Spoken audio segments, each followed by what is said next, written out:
Welcome to yet another episode of Mental Health Issues with me, your host, as usual, Brandable.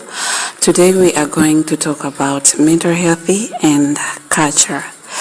So I've been joined by an expert who is going to tell us more about culture and the relationship between mental health and culture. Welcome, sir. First of all, introduce yourself. My name is Kholowa, a lecturer at Kholowa Teachers Training College. Thank you, sir. You're very welcome to this program. So first of all, I want you to tell me what you understand by the word mental health. What does it mean to you? The term mental health to me refers to the well-being of somebody's thinking capabilities, the way they think, the way they perform issues in their day-to-day life. So if that is affected, then we say there is a problem, and what we call that as a mental health problem issue. So it could be on the positive side or on the negative side. Somebody's mental health might be okay or not okay. Yeah. All right, so today we are talking about mental health and culture. So what is the relationship between mental health and culture? Yeah, culture, we are brought up in different cultures. So the way people in a particular culture relates issues, for example, family issues, taboos, what to do or what not to do, affect somebody's mental health. I'll just give an example, especially on family, as most of the cultures in our societies, they expect maybe a man to do this, a woman not to do this. And when that is not done, somebody might be depressed, leading to depression, stress, and that brings about mental health problems, especially in families, just as an example in our culture. All right, so how can culture and values promote mental health and well-being of a person? Yeah, we have certain values in our culture. For example, the culture which promotes hardworking. People are supposed to work very hard in order to earn a living. So if people strive, work hard, earn a living, they have bread on the table, and they'll be they don't have challenges in terms of where do I get food for my family. So that's one of the norms of the in our cultures, which might promote good health in terms of mental problems. We have also other norms whereby in our cultures we promote issues of counselors, especially in families. When somebody wants to get married, there is that influence from relatives saying, you should find a counselor. So whenever we have challenges in our families, the counselors come in, try to resolve issues that might affect the mental well-being of either the woman or the husband, even children in the family. So the issue of counselors in our cultures, it promotes mental health. This takes us to another question. What are some of the ways to support the mental health needs of diversity cultural populations? Like, what are some of the ways to support the mental health needs of diversity cultural populations? Because we are different, so with different cultures. So what are some of the diversities that can one support mental health needs of different cultural populations? Our cultural diversities might work on the positive side for somebody's mental health. For instance, we live in societies where in other societies or cultures, they promote what we call extended families. So in other cultures, they don't promote the issue of extended families. So if somebody is depressed, for example, and they are in a culture where they do not believe in extended families, may learn from other cultures how do they resolve their challenges in such situations, instead of maybe just keeping something that is impinging on your or mental capacity. And in most cases, such people who do not rely on others may usually end up maybe taking their own lives, committing suicide, for example. So the diversities in our cultures, if we bring them together, we may learn from one another and say, okay, how do I resolve this challenge by consulting others? So that's one area where cultural diversities may promote good mental health. In your response, you talked about suicide, and it's obvious that the suicide cases, especially this year, are very high. So do you think cultural practices is playing a role in maybe impacting the rate of which people are killing themselves these days? Yeah, that's very true. If you look at the figures, I may not have the exact data, but it seems males compared to women, the ones who with a high rate, it's males committing suicide than females. So that emanates from our culture, whereby we say a man, a male is brave, males are considered as superior. So whenever they are infringed with challenges, they normally do not want to seek advice from others. If, for example, it's in a family, a man may not want maybe to expose that he or she is impinged by challenges that are affecting his mental health. So they keep issues to themselves. As a result, they end up committing suicide. That's one challenge we have, the male superiority in our culture. Yeah. Okay, so what can your advice be? Like, how can you advise your fellow men out there on how to take care of their mental health? What can be your advice? I consider a family as a basic unit where issues of mental health should be resolved first, even before seeking medical attention. If in our families we live like friends, men, a woman and a husband, if they live like friends, like what young kids do, because when young kids are playing, there are conflicts which arise amongst them, but they easily resolve those conflicts, even without consulting adults. They easily forget. So that should be an element which should also go into the families. We should go back to our old ways, the way we used to interact as we were children. That element should also be brought into the family. When there are challenges, they consider those challenges as minor issues, live together, talk about issues as a family, not hiding issues, but they should be open. So openness is very important. Yeah, sharing and even consulting others to assist. That could assist to reduce, I think, number of mental related issues.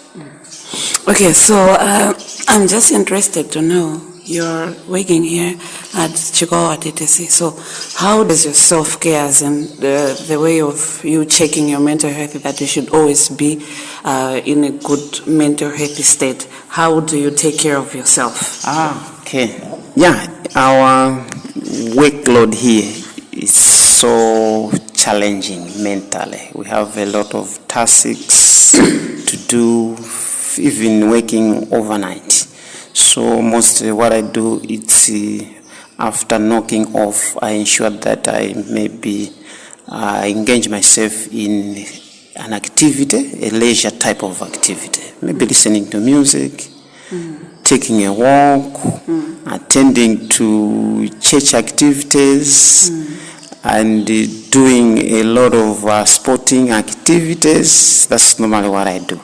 And normally with friends, we take a walk, go somewhere, just relax, come back, and start working all over again. Yeah. All right, back to our topic today is mental health issues and cultural practices. Now that takes us to another question. How can, what is the role of cultural leadership in promoting mental health support and awareness? Our leaders have a big role to play in terms of mental health for their subjects, including themselves. So I expect our cultural leaders in our societies to be in forefront. For example, during gatherings, it could be funerals, they should encourage their subjects to share challenges they are facing in their families, to reduce issues of, I've already said, suicide. They have also a big role to play in terms of encouraging their subjects to be self-reliant, because most of the issues that affect people's health are related to financial challenges. So if they encourage their subjects to be self-reliant by engaging in various entrepreneurship activities, that will ease financial challenges many people face in our communities. But as leaders also, they have also a role to ensure that in families, conflicts are resolved amicably. So that's one of their challenges. Instead of using maybe violent means, that's their role, ensuring that family ties are working. All right, I think we should go for a break, and I'm going to play you a song. After the break, I will be back. Remember, we are talking to one of our lecturers at Kholowa TTC, Mr. Jimmy Kholowa, and I will be back with another segment. It's my house, I can do whatever I want. All over suit, I'm a blanket. Dealing this swanky vibes, ya funky. Goma, summer, made a punky. Still in this bitch with 60 grams. For what I'm a banga, sage. Bitch, please, I know when you tell a lie. Sundu, toga, like it. Zao, kabi, nango, game. Like, fuck it. Man, I'm smoking up in a trap house. Paper chase like cat mouse. In that case, you rats out. Touch base and cash out. Infectious like flu. Man, you know I gotta blow. My beat, I chew. I'm blessed, I know. Gang, game kufunika batile. Mufuna ndiyambe musatile. Zakulemba ngati malile. Nyimbo ndazala mupalile. Been a G in the game ngati katakwe. Jingati ghetto chakubangwe. Jine vaseto kumajaso chakulilongwe. Now breakfast, lunch, dinner. Pano tikurana straight, the gang. Tikuya some model, dinahita. I'ma feel kubiti, ku else, nikugaya. Breakfast, lunch, dinner. Tikurana straight, the gang. Tikuya some model, dinahita. I'ma feel kubiti, ku else, nikugaya. My brother brother, you're full of instructions. Mind your biz, you're full of discussions. My gang, full of compassion. My vibe, full of infectious tension. I don't wanna hear your excuses, man. People base in a lile, man. Sungandi do lile, ma lile, man. I jump on the mic and I kill it, man. I love my gang, man, hand on the Bible. Sometimes they say that I'm psycho. Painful truth, but why should I lie for a technocrat in making disciples? Mario, carry my two, Luigi too. Hop in a stew. My name is Swanky, bruv, I am not new. My name is Swanky, bruv, I am not new. This is that photo flow, nigga snapper sikeche. Kukamwa botolo ndingopewa miseche. Iwe mastailo ndilololo ngati dili ndipwete. Skip for fees for the streets, just too willing ngati Harley. Philistines with my skis in my surfboard zabale. Mikozi ndimiti zikuziwa city ngafwale. Flow too greasy, tea I'm fizzy, I'm stoned quarry. From breakfast, lunch, dinner, I know they go run a street, the gang. They go ya some model, then I hit her. I'm at the feel I go bitty, go else, they go guy. Breakfast, lunch, dinner, they go run a street, the gang. They go ya some model, then I hit her. I'm at the feel I go bitty, go else, they go guy. Puff, puff, kalaudu so isa yogamba. Nitawenda ndeka, fuwa gengi yanga ndiyo fire. Mabaniga na fe mango popan, amadabwa siji maba. Tilishoshuru ndigobala, kuhigoga sigugogana. Yajiwaya, kulembenuza, mchudumba. Mwana uyida, nango, zishava, muskumba. Ine mpagana, maspiga, kundidumpa. Kundisearcha pa Google, yene kusearcha mutumba. Umango bwela mwabondia bo, kuno kulibe maluwa bo. Kusewela ndizi masira bo, panga juma gotta feed my bros. Juma di masira bros, yemwe ya kuzengira nkondo. Shut up mwale zatu wa nkondo.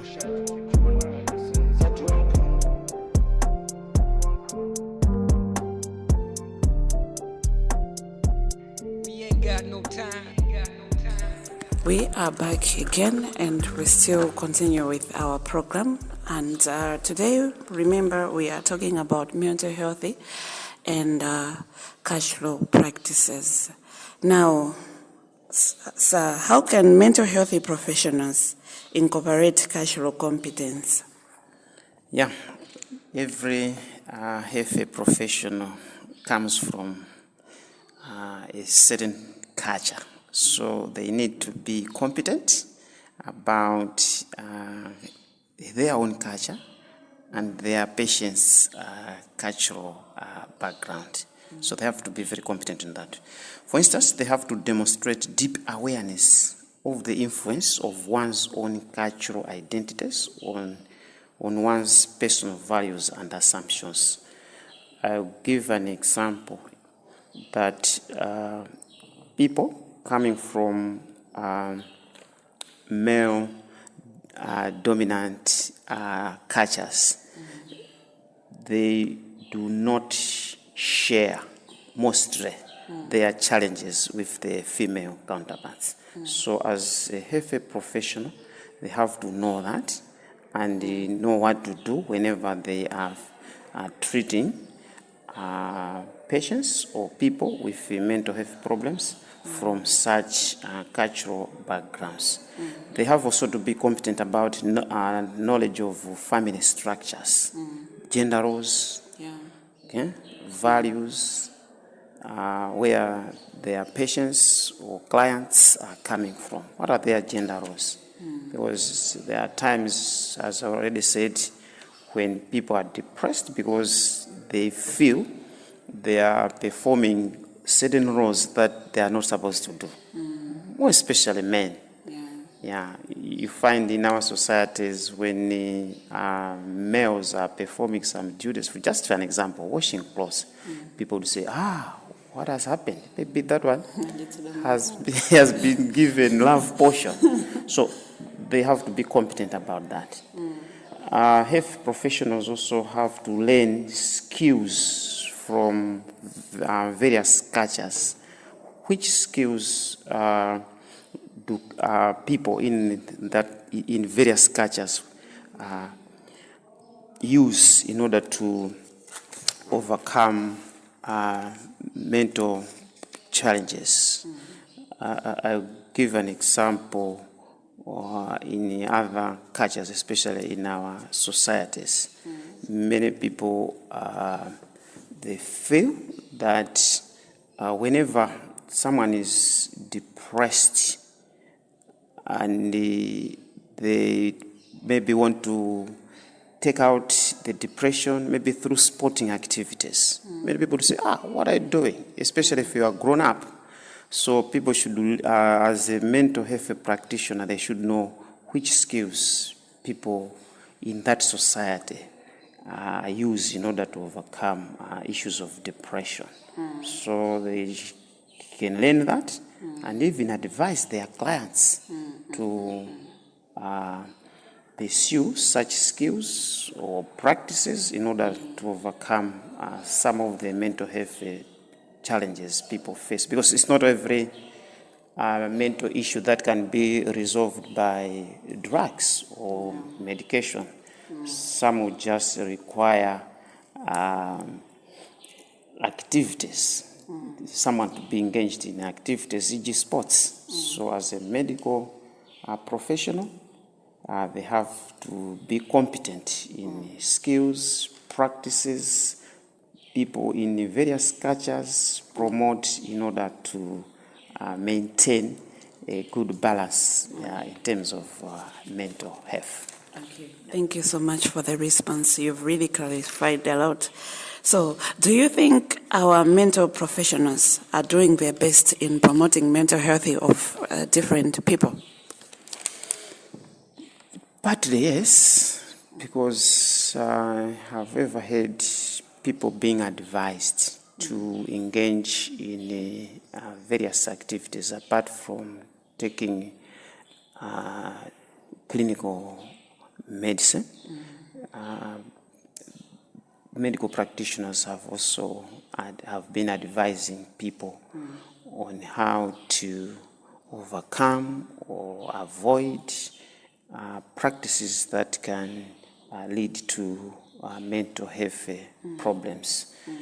And but there is also a negative side of that. I have also ever heard people being advised to seek, for example, traditional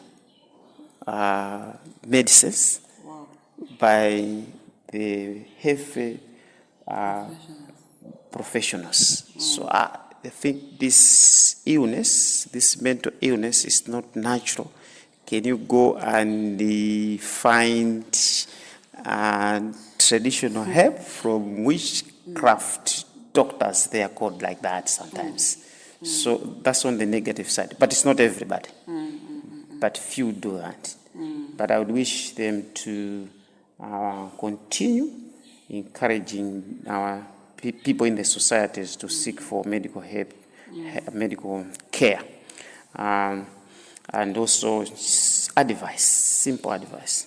But I would also like to see them do a lot, coming to our communities, conducting health awareness campaigns or meetings with people at the local level, instead of waiting for people to get sick and seek medical help. So they should also come for awareness programs in the communities on how people can avoid which practices people should not do, what to do when somebody is sick, how to care for the mentally disturbed people in our communities, especially stigma, how to overcome stigma, especially towards people who are mentally ill. So on that part, I think there is a lot they need to do. Okay, so not just the professionals. Do you think the government can also come in promoting the well-being of people or mental health of people? How do you think the government can come in? Yeah, the government, as I already said, can work in collaboration with these health professionals, because most of the health professionals belong to government. So they can conduct such programs in liaison with these these health professionals, because they are the ones who can give correct information to the people. But apart from that, the government can also work hand in hand with the traditional leaders in our cultures.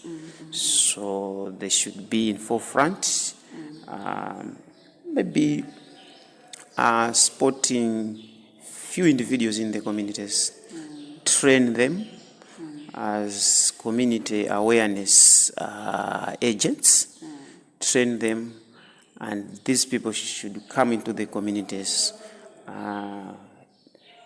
communicating the same message to their community folks. So that's one way the government should do, try to alleviate mental health issues. But I can also relate government activities to education. They can also play a role. Because of late we have seen very young people committing even suicide. We have ever had 11 years, 10-year girl or boy hanging themselves. People tend to wonder, what prompted this such a young soul to commit suicide? So government should also take a deliberate effort, maybe through teachers, make a deliberate effort training them how to pass on the messages to the young ones, not as a subject in the class, but as an out of the class activity, maybe combined with a form of entertainment where these messages should be passed on to the young ones to keep this, I could call it a contemporary issue now, because it's just emerging. Seeing young people committing suicide. So government has a big role to play, even through the education sector. Okay, so as we go towards the end of our program today, I have another question. This one is, how can cultural activities and practices be used as a mental health intervention?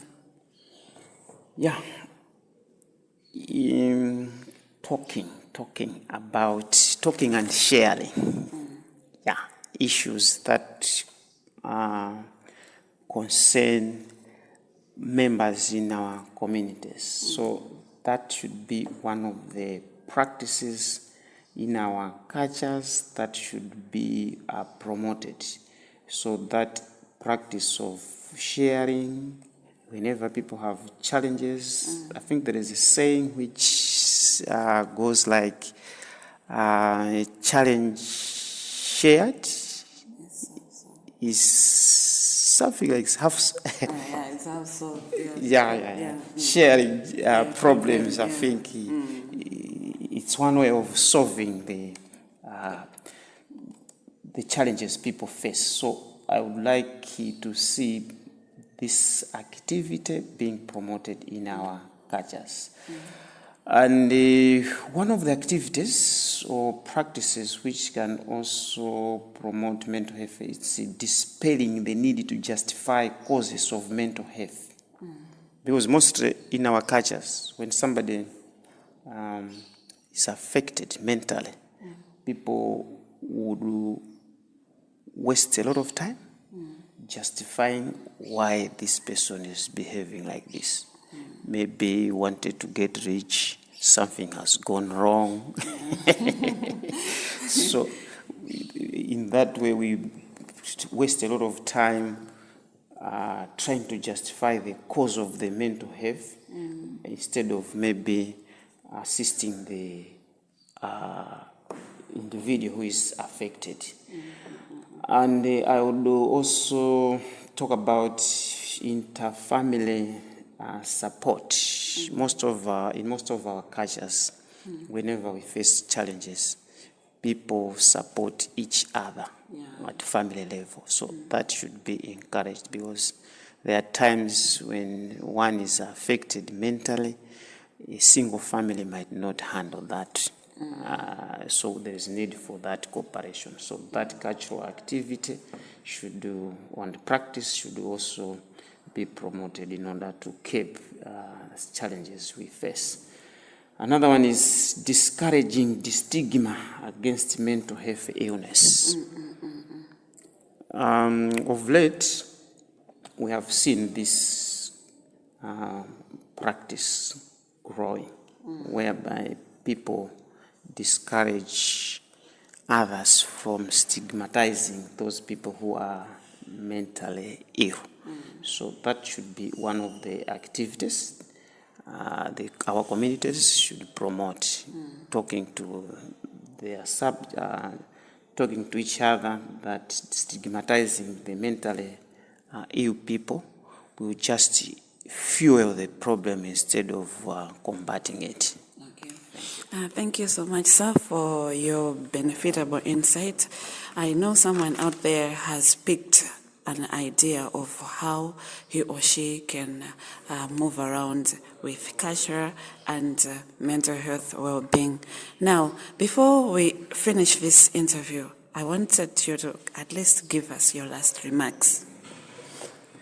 Thank you very much. In conclusion, I would say mental health issues are here, and we are there, and we shall continue facing these challenges.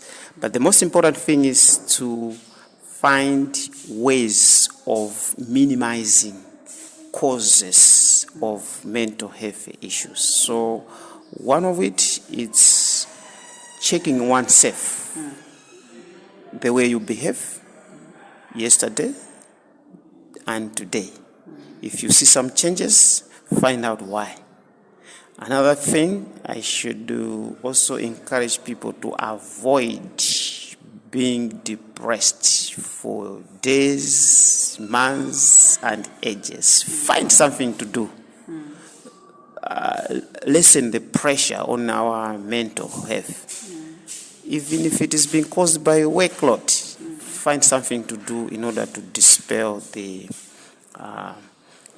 mental health burdens. Yeah. Thank you so much for your contributions. I know someone out there has really picked different ideas. It was me, your host, Brande O. Today we were talking about mental health and cultural practices. Until we meet next time, bye for now.